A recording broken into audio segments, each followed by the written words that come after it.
Yes, it's good. It is good. Short story. It's good. Uh, so Shogun, to go over it briefly, it has been compared to Game of Thrones many times, especially when it was initially coming out. And I think those comparisons are warranted to a small degree. Obviously, Game of Thrones is a fictitious place, and this is kind of based on a real historical event. I don't know if all the characters are true historical figures, but I do know it's based on like an event that happened in history. Also, obviously, because of that, there's no magic, so you don't get that magical aspect that Game of Thrones has. But as far as characters, the political intrigue, and kind of like a character being like a fish out of water, all those things you get. A brief synopsis of Shogun, if you haven't seen it. An English sailor basically washes up on Japan. He was looking for Japan, but he's never been here. He's never met like a Japanese person or anything like that. And when he gets there, uh, you know, he's kind of greeted as a savage, a foreigner. They keep calling him a barbarian. At this point in time, though, they are, like, the Japanese are familiar with Europeans because Portugal has kind of, like, started to colonize over there. They've established Christianity, however it is in the Catholic variety, which our main character, whose name is John Blackthorne, he is a Protestant Englishman, and so he has a very big problem with all these Portuguese men who are here. But he arrives in Japan with kind of his own methods, even though he's never been to Japan before. He went looking for it under his own kind of like secret methods that I won't get into too much here because this is more of a reveal. But as he washes up, he has to go through being kind of a prisoner, kidnapped. He kind of has to find a way to communicate with these foreigners, the Japanese, because none of them speak English. The only way he's able to is that some of them can kind of speak Portuguese, so he's able to have these like broken conversations with people, at least initially. But on the flip side, when the show starts, there is another character whose name is Yorunagi,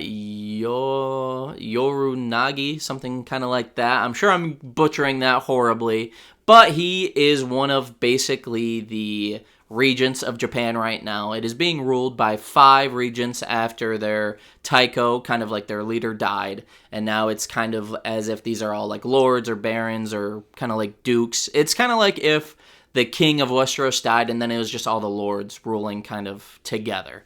But he's so one of these regents, and he has just been brought into this politically hostile situation with the other 4 regents, and so with the arrival of John Blackthorne into their country, he kind of uses this to his advantage to kind of get a leg up on his other regents and to basically stir the political pot. And it's really interesting because John Blackthorne, like I said before, he has his own secret motives, but at the same time, he's kind of just like a puppet on strings being led around by various Japanese political figures who are all trying to use him for different things. And all the while, he is that fish out of water. He doesn't understand the customs of Japan or their culture, so he's just kind of confused all the time.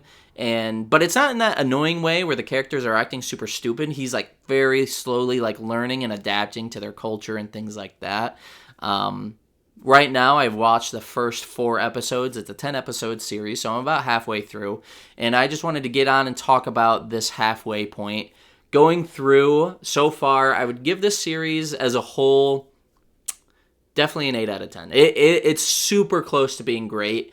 One of the few things that kind of hold it back is it is very green screen heavy.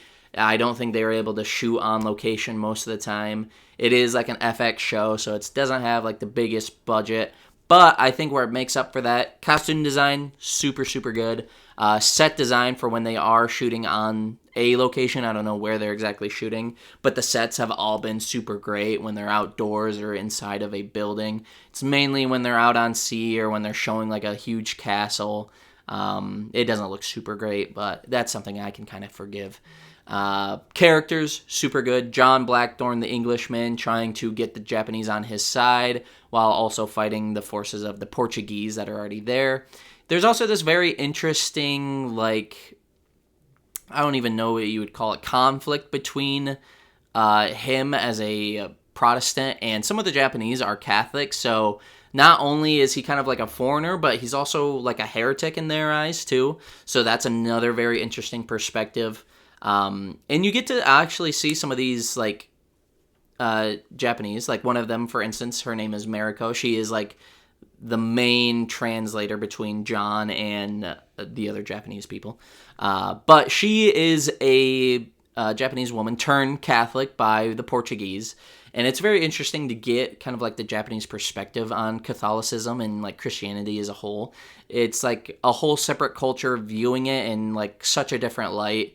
And it's very interesting to see kind of like how John and Mariko relate a lot of they kind of like describe their own culture as something that the other could never understand. But as they talk more, they kind of just come to the realization that they experience the same things.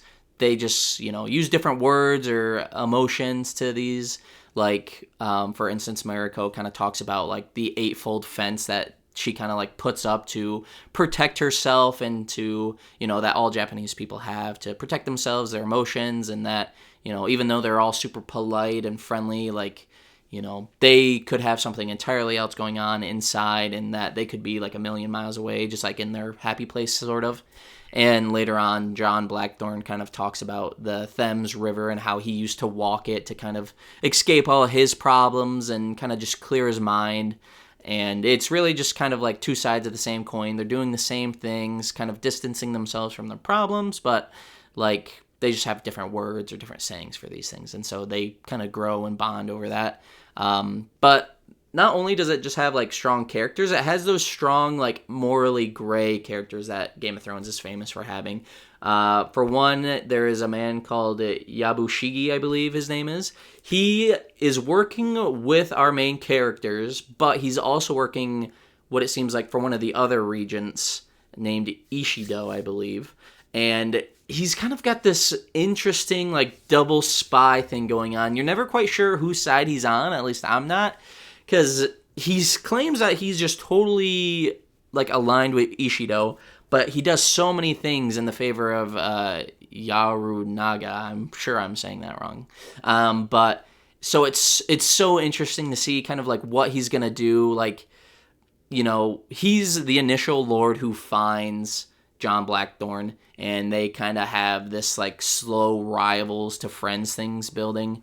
But I mean, at the end of episode 4 is really where things kind of kick off. A war has just started between two of the regents, at least.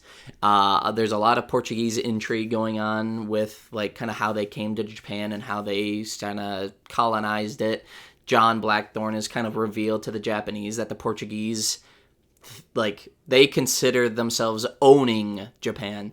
And the Japanese obviously take a huge affront to this. They're like, what, they own us? And John kind of explains that, yeah, to the Portuguese mindset, they divided up the world into these sections, and your island fell into their territory. So the Portuguese believe they own you and all of Japan. And so really they're just working on putting these Christian Catholic Japanese people into positions of power so that the Portuguese can move in more and just keep colonizing, taking more things over.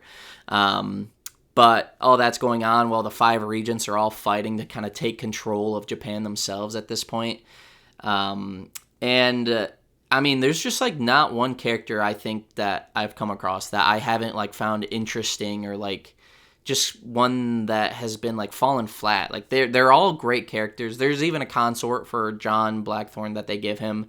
It's a very weird for him because it's not like something he like, he's like a Englishman Protestant. He's like, this culture is super barbaric to him. So him like just being given a consort is very odd. But even her character arc that she goes through, she's getting paid like a good amount of screen time, honestly. And like, it's just super interesting to see like the world through her lens, because like her husband just died and her son also just died.